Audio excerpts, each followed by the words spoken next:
Yo, what is going on, guys? It's your boy AAron2420, bringing you guys our last Wi-Fi battle this week versus Danekii, aka Jaden, Yuki, aka whatever he wants to call himself.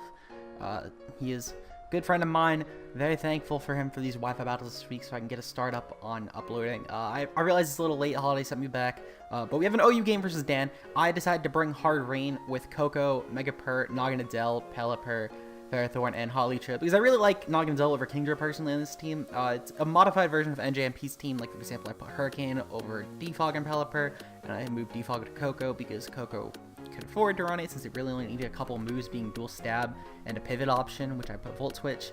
And Dan decides to bring Tapu Lele, Pokeball Magearna, so thank you for your thumbnail, by the way, Dan. We also got Tyranitar, Drills for that sand combination. He's got double ice as well, with Kyurem-Black and Weavile. I'm not too sure why double ice, but it's probably because of Naganadel. It's probably also why he has T-Tar. It ends up actually being Mega T-Tar, which is really cool because you don't usually see Mega T-Tar in OU unless it's on fail. So it's really nice to see Mega T-Tar for a change. Really cool mon, really underappreciated. So I lead off with my Tapu Koko. I figured that no matter what against this team, I can either pivot, or if Drill comes in, at the very least, I have plenty of switch-ins to Drill, such as Ferrothorn. He actually leads off with his Tapu Lele, and I found out here it's Scarfed, so already a very, very good lead for me, because since I did lead off on Tapu Koko, and I know that he got his turn on first, I know that he is faster. Whereas if I led off with, let's say, Pelipper or Ferrothorn, for example, I would have never known this. So it was already a great turn one scout.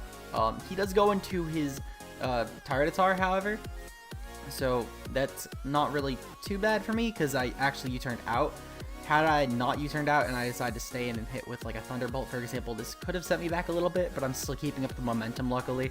And I actually go into Pelipper because no matter what, I'm going to have a turn of rain at the very least, and I'm able to get off a pretty hard-hitting hit, or I can also pivot out should I decide to, and he can't get rid of my rain for at least one turn. Or so I thought. And he gets the Mega Evolution off, and it works really well because I'm actually Damp Rock Pelipper. I was going to be Sash. I decided very last second to change it to Damp Rock because I really like the rain turns, and Dan actually saw my team because I posted it in his chat to give to Flying Bird, and I'm not sure if he counter-teamed or if he just brought this in general, but it worked out. So he got rid of my rain very early on. This is very scary. I expect this to be AV T-Tar for Naganadel. So luckily though, I do have Hawlucha and I have my Electric Seed off, and luckily I get it in versus the T-Tar because T-Tar can't really do too much. He sort of has to rely on Stone Edge maybe getting a crit, and if he switched out, it would only keep my Hawlucha at higher health. So he goes for the Stone Edge here. Luckily with the defense boost, we were able to take the hit. Had he gotten a crit, at the very least the Sand would have killed me off, though. I'm pretty sure he would have killed me off in general because I wouldn't have had the defense boost, and there's also the crit damage extra. So yeah, very scary for Dan. He does not have anything for a +2 Hawlucha really, besides hoping and praying. So I go for Drain Punch here. I figured there was no reason not to, because even if he did bring in Lele, one, we actually did a fairly decent amount to Lele, and two, I could always kill with Acrobatics regardless next turn. He does not have speed because of my Unburden boost. So already I feel like I'm in a very, very good position from turn like 3 or 4 to potentially just come back and win this game. So I go for Acrobatics on the Tapu Lele, and I kill off Lele, which I'm very happy with, because had that been, like, for example, like Focus Blast, and I lost my Chople Berry on my Ferrothorn, that could have been very scary. So next up, he brings in his Weavile, and my guess is he was trying to fake that he had Ice Shard. I didn't really have a reason to switch regardless, so luckily he did not have Ice Shard, because Ice Shard would have been able to pick me off, and I get pretty much all my HP back from that. Sadly, Weavile is not a bulky boy, so I was not able to go back to full, but regardless, we have now killed off Weavile, who's again another mon that could revenge off Naganadel.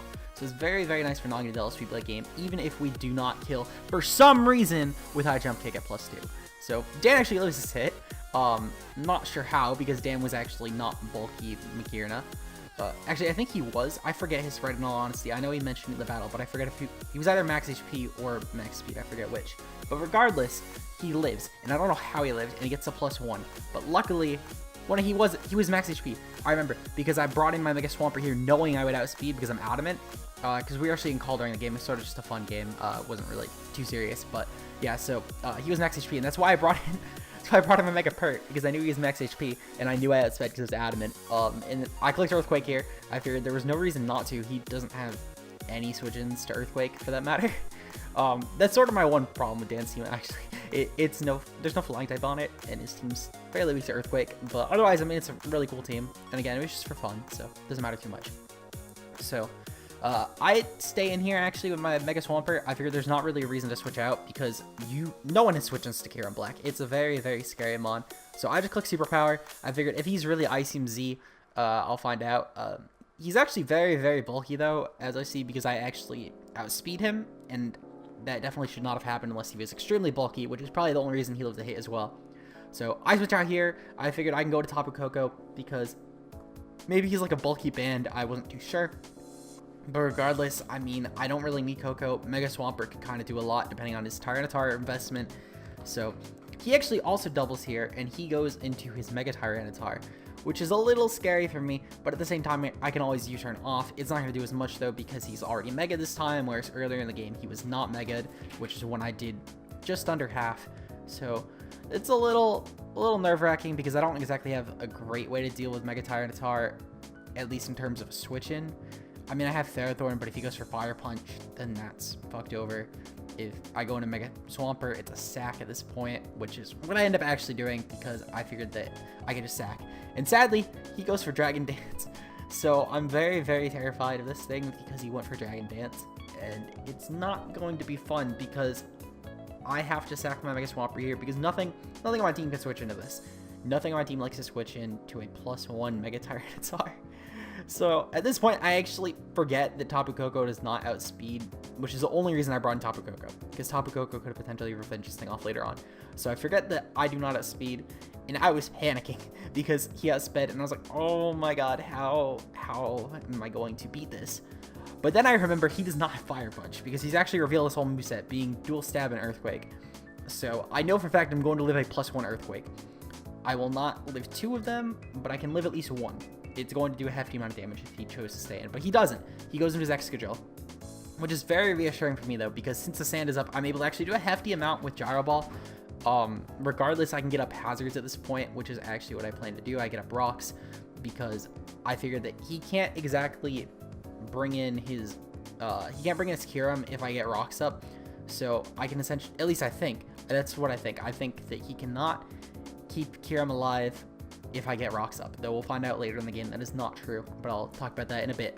So regardless though, I figured rocks was my play because, especially since he switched out, he has nothing really to break me at this point in the game. So I essentially feel like I won, and I go for Gyro Ball because I know that he cannot kill me, and especially without the boost, he had no chance of doing any amount of damage to me. So he goes into his drill here. My guess was he went into Tyranitar to get the sand up to potentially revenge with drill. So he gets off an Earthquake, and this is a stab Earthquake, so it's going to do more than Tyranitar's would, and it actually does a pretty hefty amount of damage. I don't think I kill.